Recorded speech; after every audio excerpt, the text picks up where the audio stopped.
بسم الله الرحمن الرحيم. مشاهدينا السلام عليكم ورحمة الله وبركاته، وأهلا بكم في هذه الحلقة التي نتناول فيها بدء الضربات الإيرانية القوية الحاسمة التي دمرت إسرائيل تدميرا وأرعبت إسرائيل كلها. بتقول في إيه؟ الضربات وقفت؟ وقفت إزاي؟ طيب ده احنا لسه بنقول بدأت. قالوا الضربات وقفت، الضربات الإيرانية خلصت وانتهت. طب فيه كم جندي إسرائيلي قتل، ولا فيه مثلا طائرات إسرائيلية اتدمرت، ولا ما فيش أي حاجة خالص؟ الخسائر صفر، الخسائر صفر والضربات وقفت. طب احنا نقول ايه؟ انا وجدت الاعلاميين اللي هم احفاد القرامطة المتخفين بيننا بيصفقوا لايران، وبعدين اتضح نتنياهو بيضحك وبقول له شكرا يا خامنئي شكرا يا خامنئي. طلع كله تمثيل في تمثيل، حاجة مهزلة بتحصل. تعالوا حضراتكم نشاهد لحظة انطلاق المسيرات الإيرانية. الطائرة الإيرانية بتسير بسرعة 250 كيلو في الساعة، سيارة يعني أنت لو عندك سيارة يعني مرسيدس هتمشي أسرع من هذا، ومنطلقة من إيران تصل إلى تل أبيب إمتى؟ بعد 7 ساعات. تعالوا نشاهد. وأعلن التلفزيون الإيراني في تمام الساعة 11 أن الطائرات المسيرة الإيرانية بدأت خطوة ال1000 ميل كي تصل إلى فلسطين المحتلة. فجرى إطلاق الطائرات واتمرت عبر العراق، فهنا طبعا الدفاعات الجوية الأمريكية أسقطتها، واستمرت ما تبقى منها وصل إلى سوريا، فهنا الدفاعات الجوية الأمريكية أسقطتها. يعني خلي بالكم، إيران أعلنت يا إسرائيل بعد 2.5 ساعات سوف تصل طائراتنا المسيرة والصواريخ، فأنتوا يعني الحقوا ادخلوا الملاجئ. إذا في أي ضابط إسرائيلي سكران أو حاجة كده يعني يلحق يفوق يكف عن الشرب، بحيث إن هو يصحى وشغلوا الدفاعات الجوية. هو مش هيوصل حاجة، وبعدين الأمريكان سوف يسقطون كل شيء قبل أن يصل إليكم.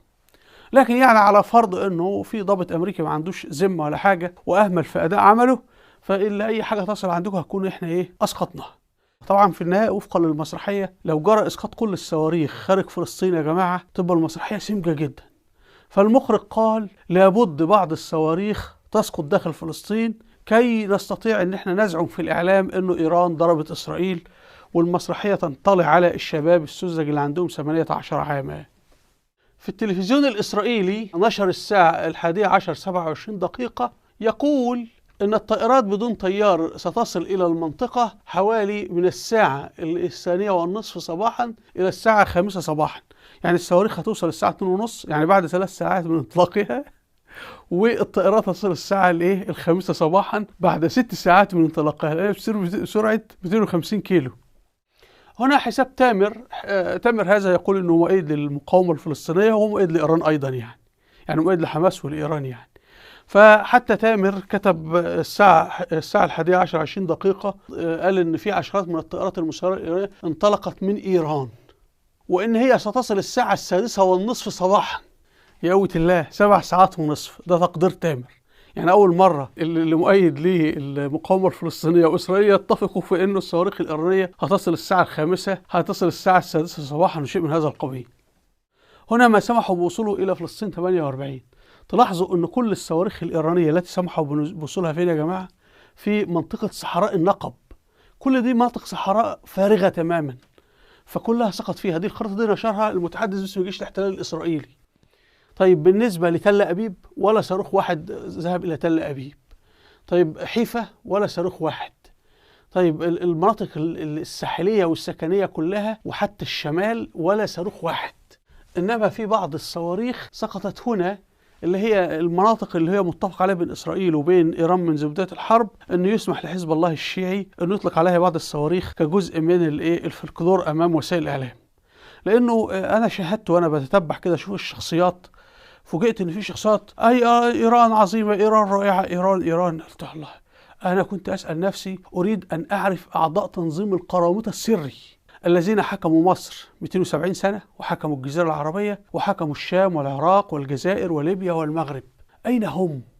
لان انا قرات كتاب مذهبنا الاسماعيلي وقال احنا مختفيين، بنتظاهر وسط الجماهير ان احنا مسلمين سنه، لكننا بنخفي عقيدتنا، واحنا وقت الحاجه بنظهر. وهم طبعا ظهروا، يعني كان منهم جمال عبد الناصر، منهم القذافي في ليبيا، منهم بوتفليقة، جمال عبد الناصر في مصر، وهلم جرة يعني. وأنا أعتقد جمال الدين الأفغاني وطه حسين وغيرهم من هؤلاء يعني. المهم، فطبعا أنا وجدت كلهم طالعين إيران نقلت المواجهة إلى مرحلة جديدة، التحليل الاستراتيجي للرد الإيراني و فهناك فائدة واحدة لهذه الصواريخ الإيرانية، إن هي عرفتنا جزء من أحفاد القرامطة السريين المختفين بيننا. دول أنا بسميهم أحفاد القرامطة، وهم فعلا قرامطة يعني. طيب، هنا حضراتكم في التلفزيون الإسرائيلي قالوا إن الهجوم الإيراني أصيب فتى يبلغ من العمر 10 سنوات من البدو في صحراء النقب بجروح خطيرة. يعني في الآخر هذا طبعا طفل من البدو، فليس له ملجأ تحت الأرض، لكن ولا إسرائيلي واحد جرى له أي حاجة. شوفوا مدى حرص إيران على الدم الإسرائيلي. مفروض نتنياهو يخرج في خطاب يشكر فيه أولاد عمه ملالي الشيعة في قم، اللي هم حريصين جدا على حياة الجنود الإسرائيليين والجيش الإسرائيلي، لدرجة ولا شيء أصيب خالص يا جماعة، ولا حتى خسائر مادية يعني حتى أنا دخلت الموقع الإسرائيلي، حتى طب في سيارة اشتعلت، طب في شجرة ولعت، ولا أي حاجة. التلفزيون الإسرائيلي: القوات الأمريكية اعترضت الطائرات المسيرة في سماء العراق وسوريا، وقد سمحوا بوصول بعض الصواريخ، ودي لحظة إسقاطها فوق القدس كجزء من التصوير. ونقول رحم الله الخليفة الأموي عبد الملك بن مروان أمير المؤمنين الذي بنى هذا المسجد اللي هو قبة الصخرة.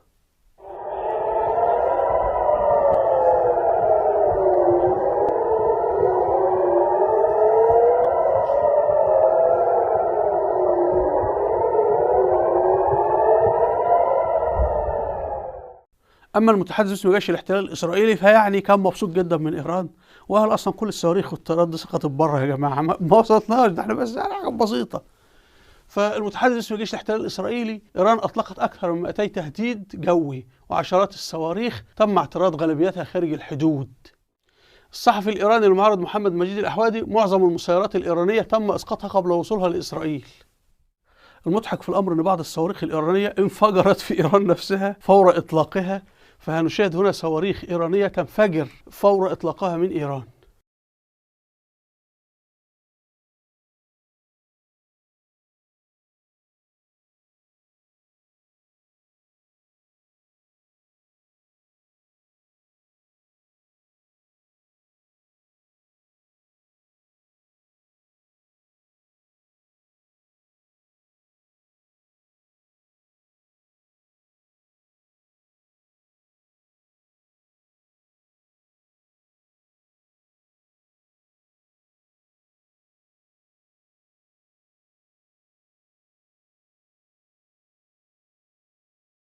وهنا فيديو لامرأة إسرائيلية وهي يعني بتشاهد الصواريخ، واضح إن الصواريخ ملاش أي قيمة أصلا.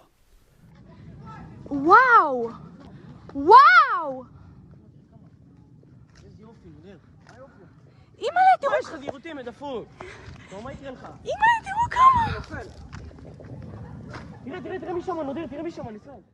هنا مشهد آخر لهذه الصواريخ العبثية. ابوي هذا من المقاومة هذا، شوف جاي طلقا هاي منا هلا بيهن هلا، شوف هلا بيهن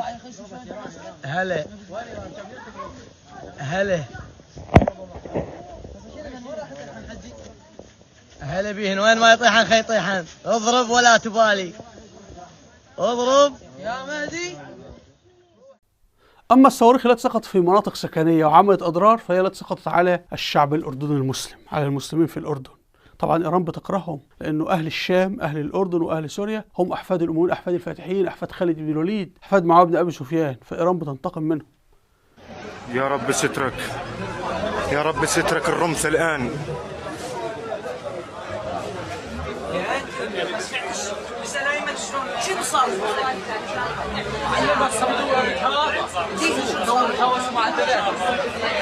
يا رب سترك.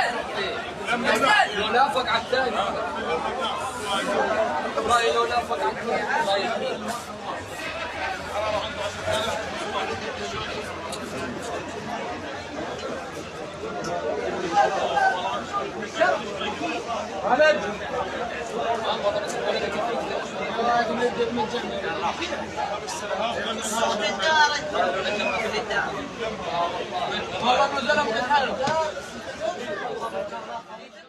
هنا أيضا صاروخ إيراني سقط في الأردن.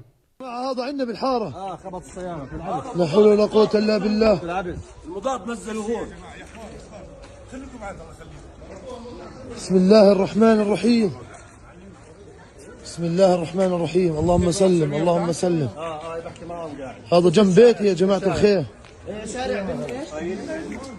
هذا باب بيتي هذا يا جماعة. وبعض الإيرانيين من أتباع النظام بتاع الملالي هذا احتفل بمناسبة الرد على إسرائيل يعني.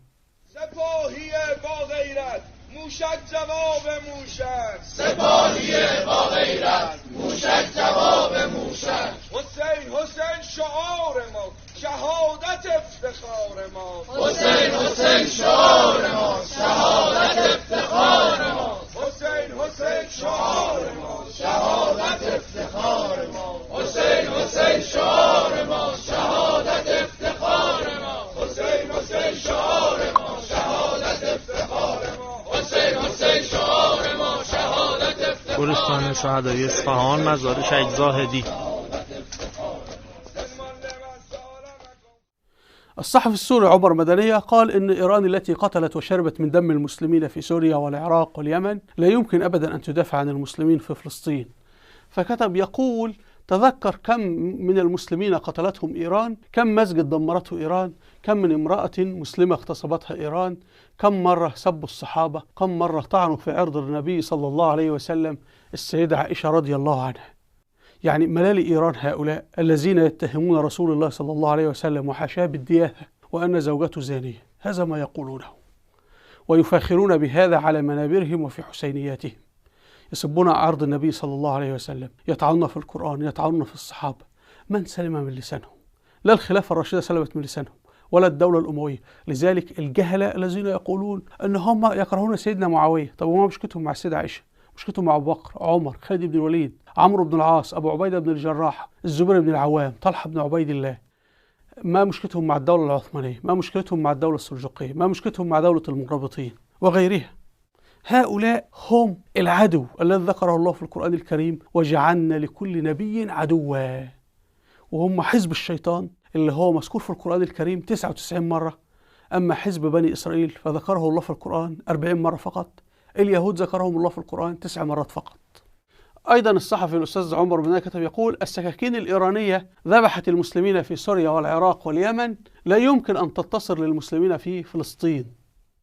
الهدف من هذه الضربات الإيرانية هي أن إيران تستطيع عملية تجنيد لشباب المسلمين في الأردن، في الجزيرة العربية، في بعض المناطق، شباب جاهل بيشاهد القنوات التلفزيونية، وانتم عارفين القنوات التلفزيونية يديرها القرامطة.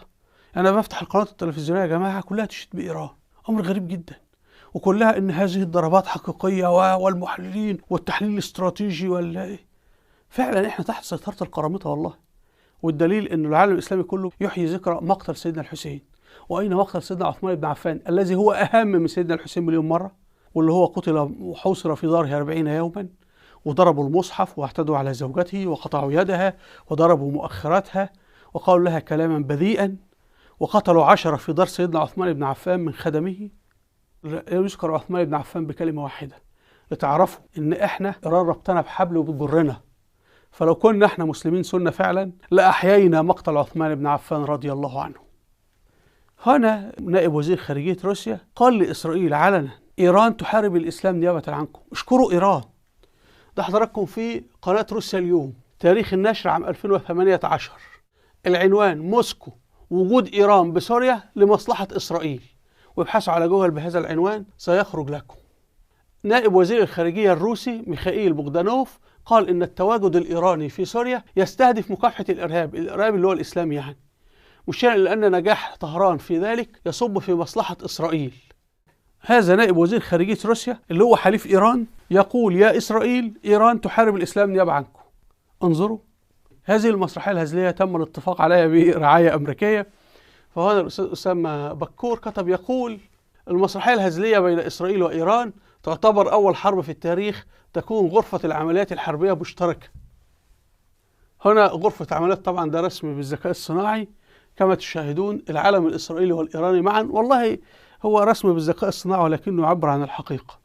وهنا قيادة إسرائيل مع قيادة إيران وهم بياكلوا المرتبات والكذا، وبعدين بيتفقوا إيه هنضرب فين ونعمل فين وانت كله كما تشاهدون.